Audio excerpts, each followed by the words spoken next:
Hey everyone, I'm FAQ Fred, and today I'm going to explain how the game of Go Fish is played. Go Fish is a classic card game that is easy to learn and fun to play. Here's how to play. To begin, each player is dealt 5 cards from a standard deck of 52 cards.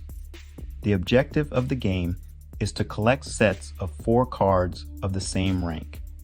On your turn, ask another player if they have a specific rank of card, such as, do you have any jacks?